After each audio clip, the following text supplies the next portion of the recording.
I vote in the affirmative, Mr. President. Ayes 33, nays 29. The gavel of the presiding officer, no match for the cheers in the New York State Senate, as New York State Senate passes by a vote of 33 to 29, same-sex marriage rights. I am absolutely comfortable with the fact that men marrying men, women marrying women, and heterosexual men and women marrying men are entitled to the same exact rights, all the civil rights, all the civil liberties. And quite frankly, I don't see much of a distinction. At a certain point, I've just concluded that for me personally, it is important for me to go ahead and affirm that I think same-sex couples should be able to get married. My job as a father is to love my son unconditionally, which I do and would continue to do what I could to support him so he could live a good and healthy and decent and faithful life. Well, I guess one of the reasons why it's so troubling and difficult for people to come out is because of the level of bigotry that's out there against them. And I have to say that your views that you've espoused on this issue are bordering on bigotry, aren't they? You said you recently changed your mind on same-sex marriage. I'm wondering what you mean by that. Do you now believe that gay people should have full rights to civil marriage nationwide? I do. I am no longer opposed to that. I think if people want to make commitments that last a lifetime, they ought to be able to do it. All right, gay marriage. You tell us in the book that during the 2004 campaign you talked to George about not making it a significant issue. Do you think we should have it? Well, I think that we ought to definitely look at it and debate it. I think there are a lot of people who have trouble coming to terms with that because they see marriage as traditionally between a man and a woman. But I also know that, when couples are committed to each other and love each other, that they ought to have, I think, the same sort of rights that everyone has. And I'm happy to say that yesterday an appeals court ruled that Prop 8 was unconstitutional.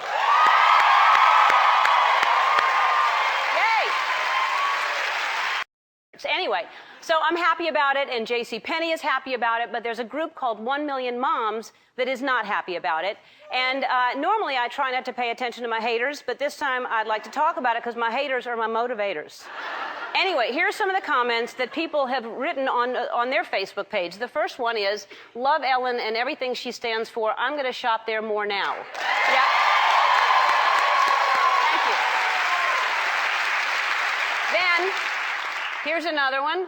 Guess I have to start shopping at JCPenney now. Here's another one. Way to go, JCPenney, for not giving in to bullies. Stand your ground. And then, finally, I'm a Christian and part of a traditional family, and I support Ellen and now JCPenney. And here are the values that I stand for. I stand for honesty, equality, kindness, compassion, treating people the way you want to be treated, and helping those in need. To me, those are traditional values. That's what I stand for. Wait, Sandy. What is the difference between a McCarthy-era communist blacklist in the 50s and the Million Moms saying, hey, JCPenney and all you other stores, don't you hire any gay people. Don't you dare. What is the difference? I wouldn't say that's great, son, as long as you're happy. I'm going to say, there's all sorts of issues that we need to wrestle through in our life, and just because you feel one way doesn't mean we should act on everything that we feel. Yeah. Why act out on that homosexuality? Oh, man, take that kid and put him in, like, with the Taliban. Because he'd be most happy in a religious state. What is Piers Morgan, what is he doing booking Kirk? Hey, listen, who are you going to get on that show? And you don't even make the choice to be gay. I mean, when do they catch on to that? What do you think about gay marriage? Well, as you know, Dick and I have a daughter who is gay with a wonderful partner named Heather and 2 wonderful grandchildren, Sam and Sarah. Just amazing kids, well-loved, and I think that, whatever Mary and Heather decide to do is up to Mary and Heather. So you're not against gay marriage? That's right. Okay. You feel that way, too? Yes. Do you agree with that? Yes. Do you think it should be a federal law? I think freedom means freedom for everybody.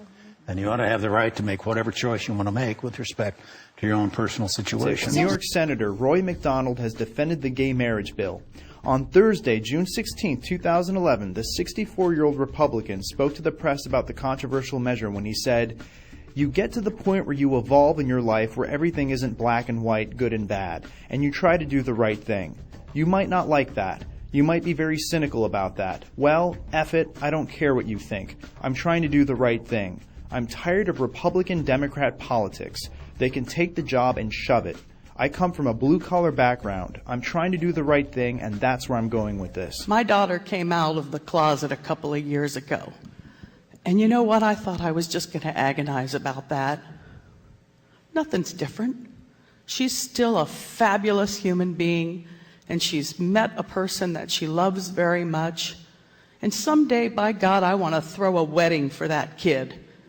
And I hope that's exactly what I can do. I hope she will not feel like a second-class citizen involved in something called a domestic partnership, which frankly sounds like a Merry Maids franchise to me.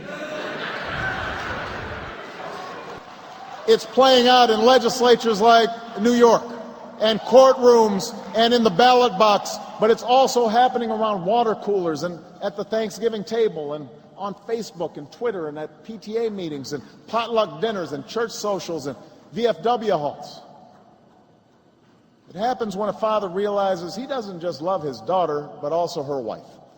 It happens when a soldier tells his unit that he's gay, and they tell him they knew it all along and they didn't care because he was the toughest guy in the unit. It happens when a video sparks a movement to let every single young person know they're not alone and things will get better. It happens when people look past their ultimately minor differences to see themselves in the hopes and struggles of their fellow human beings. That's where change is happening. And that's not just the story of the gay rights movement, that's the story of America. The one time that I most wanted to say that I was married. When Ryan was in the hospital giving birth to our son, we would try to go in with my daughters, and the clerk was like, "No, the kids can't go in unless they're related." Jaden was brought into the ICU. You had to have passes to get in. I told the woman, "I'm here for my son." And she said, "It's for parents, you know, mom and a dad." She asked me what your marital status was, and I had to say single after 25 years of being together. And I came in to say, whose goes on the birth certificate? And I couldn't just say me. But dear God, we should not be putting civil rights issues to a popular vote, to be subject to the sentiments, the passions of the day. No minority should have their rights subject to the passions and sentiments of the majority. This is a fundamental bedrock of what our nation stands for.